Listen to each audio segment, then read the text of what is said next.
जय हिंद, जय भारत, वंदे मातरम। दोस्तों, आज इस वक्त मैं अपनी खुशी को मैं जाहिर कर नहीं सकता हूं दोस्तों, क्योंकि अब आप कहिएगा कि मीडिया साहब ऐसा क्या बात है कि आप इतना खुश हुए हैं। सबसे बड़ा खुशी की बात है कि आज जिनके सामने हम बैठे हुए हैं इनका नाम अर्जुन जी है।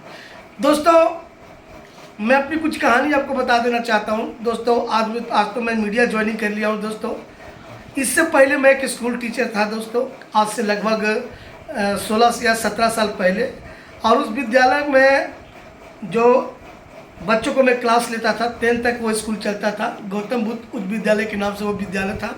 और उसी विद्यालय में हमारे अर्जुन सर पढ़ाते थे जिसके कारण हम दोनों की वहाँ मित्रता हुआ, दोस्ती हुआ।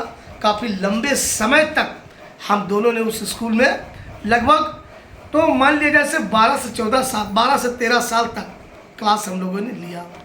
और अभी तो सर क्या आप उम्र देख रहे हैं, लगभग सर आपका उम्र कितना होगा? 80 साल। 80 साल हो चुके हैं।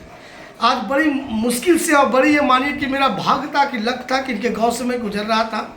मैंने सोचा कि चलिए एक बार सर से मिल करके देखते हैं, शायद वो हमसे मुलाकात करते हैं कि नहीं करते हैं, या घर पर है कि नहीं है।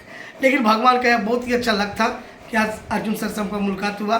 तो सबसे पहले मैं परिचय देना चाहता हूं, जो इनके मुखार बिंदु से आप सुनिए।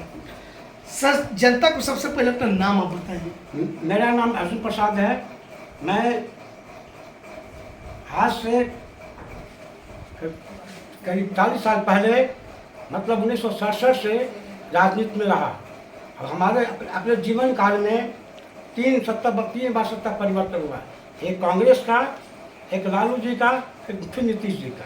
अच्छा, ये बताइए सर, अभी देखिए 2025 में जो विधानसभा चुनाव आ रहा है, इस बार कई पार्टी बिहार विधानसभा में कूदने वाले हैं।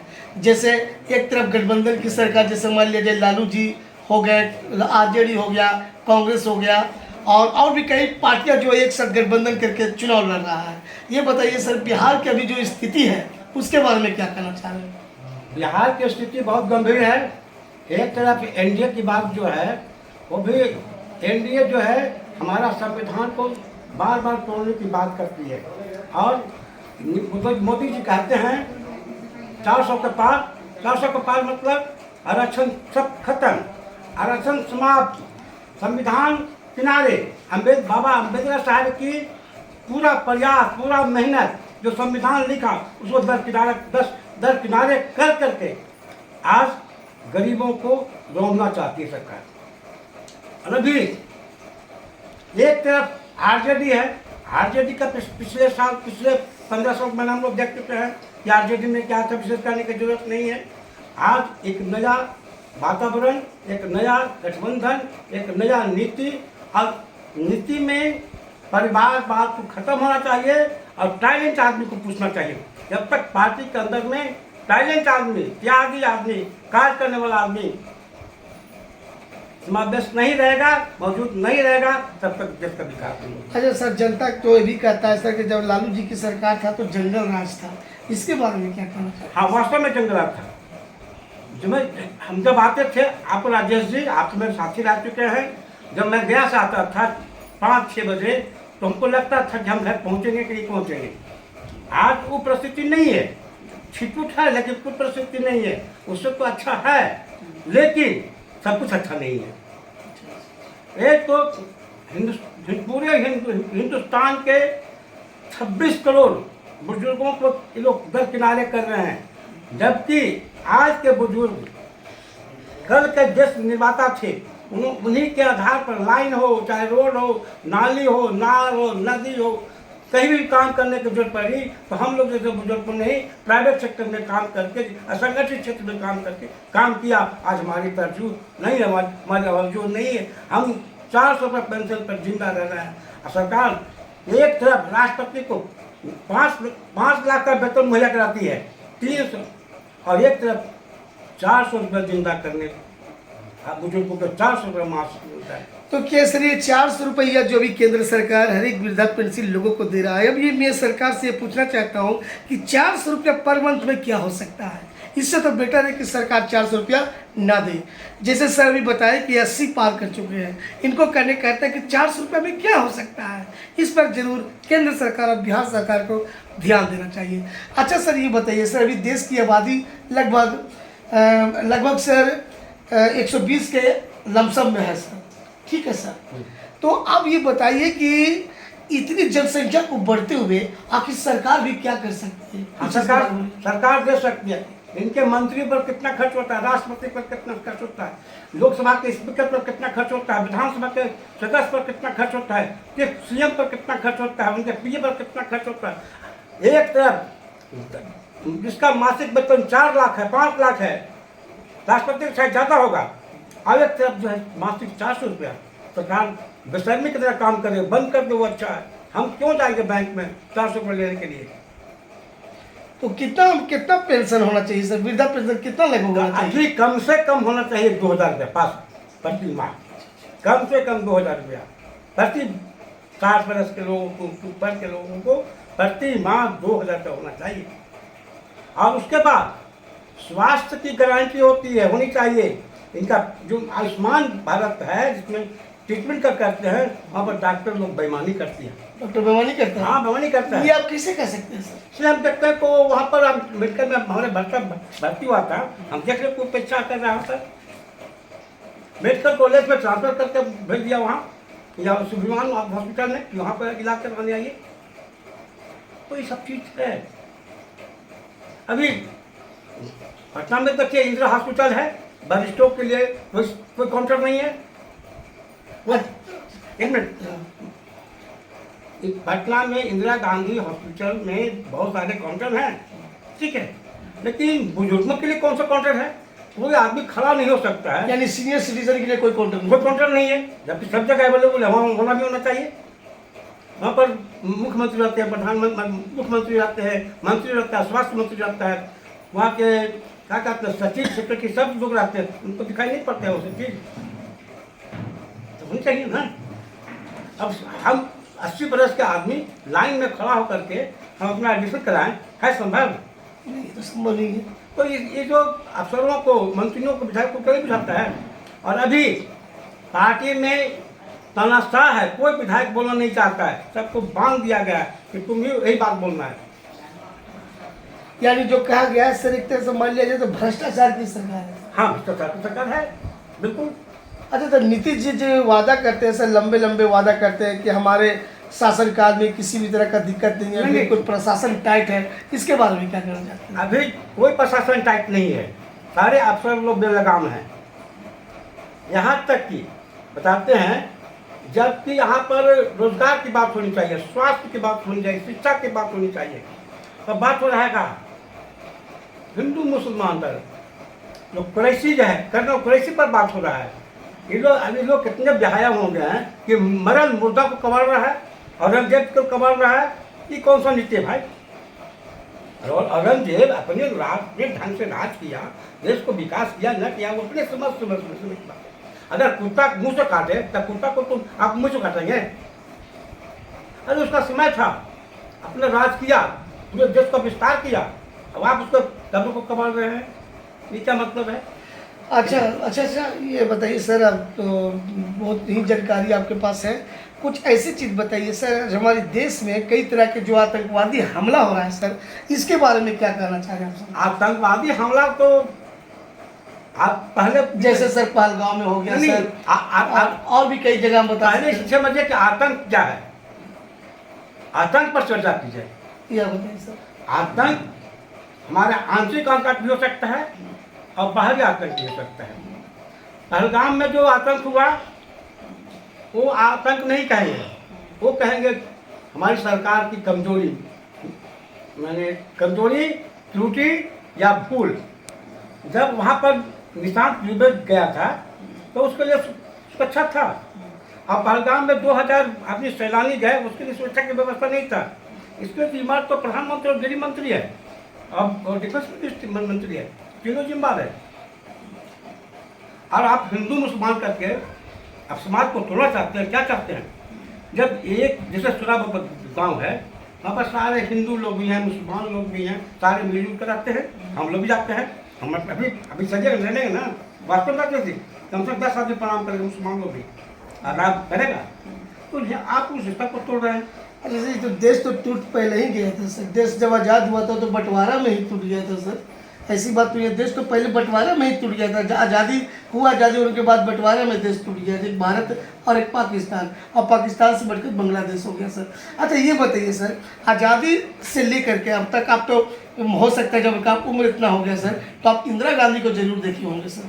आप देखिए इंदिरा गांधी को सर? इंदिरा गांधी को मैंने देखा है, अच्छा, गांधी मैडम ने देखा है। गांधी मैडम, उस वक्त आपकी उम्र कितना होगा सर? उस समय मेरा उम्र 18-19 साल।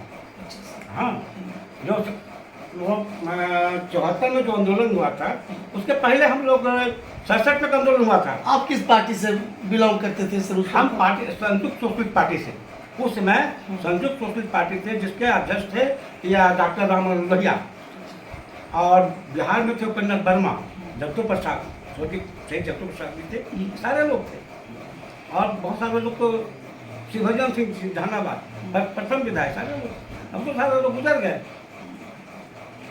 तो उसमें एक सोच होता था, एक नीति होती थी। आपको नीति होती नहीं है।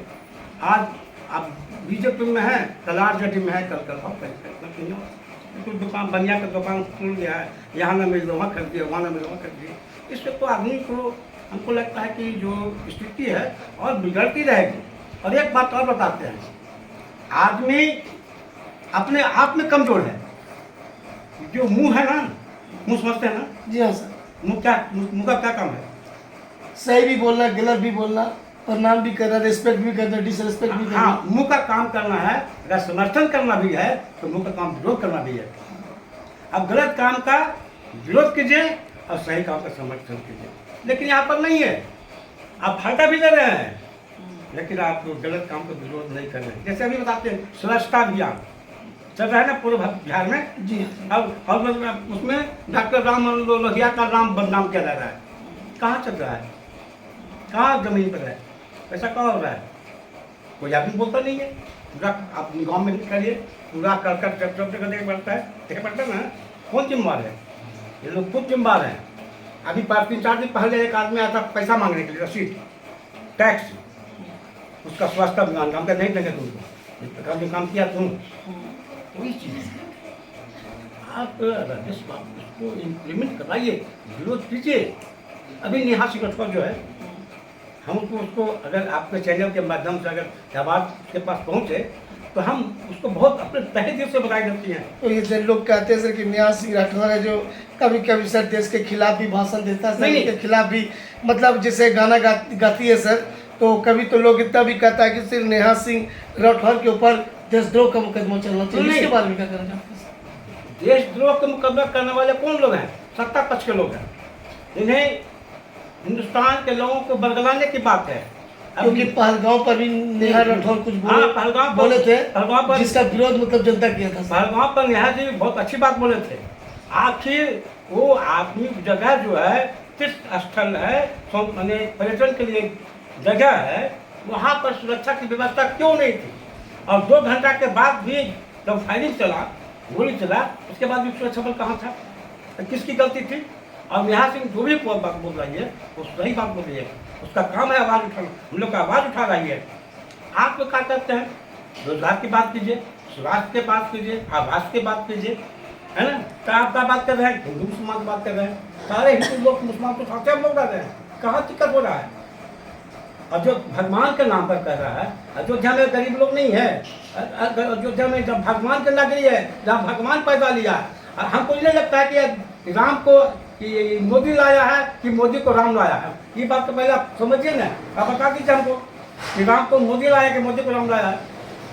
अच्छा ये बताइए सर, आपकी तो हर बात से आप सहमत हैं सर। आप ये बताइए सर, आप लंबे समय से आप सरकार के देखते आ रहे हैं, कभी इसकी पार्टी की सरकार बनी, कभी उसकी पार्टी की सरकार बनी, लेकिन सर बिहार में अभी भी बेरोजगारी जो लंबे समय से पड़ा हुआ है सर, कोई भी पार्टी की सरकार रहती है सिर्फ अवस्था ही देती है सर कि मेरी सरकार बनेगी तो रोजगार और कल कारखाने लगाएंगे। लालू जी भी लगभग 15 साल से लेकर कुछ अधिक साल ही बिहार में शासन किया उनकी पार्टी। तो सर क्या आप कहना चाहते हैं सर इस बेरोजगारी? नहीं, हम कहना चाहते हैं कि अभी जो मौजूदा स्थिति है बेरोजगारी मिटाने की स्थिति में नहीं है, कोई पार्टी नहीं और चाहती भी नहीं है। अगर नए सोच के लोग आए जो इस पर विचार करें तो रोजगार मिल सकता है।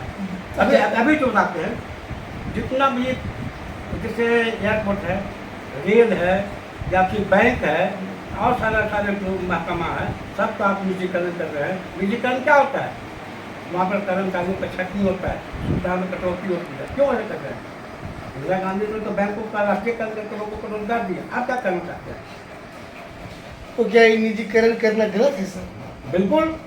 जब हमारे यहाँ लोग हैं, काम करने वाले लोग हैं, तब हाथ को क्यों बटाना चाहते हैं? अच्छा, कभी कभी तो ऐसा होता है सर कि जितने भी सरकारी, जैसे भी अभी आप रेलवे को ले लीजिए, रेलवे में पहले सफाई कर्मी जो होता था सर सरकारी होता था सर, एक का पेमेंट 30 से 40 से 45 हज़ार होता था सर।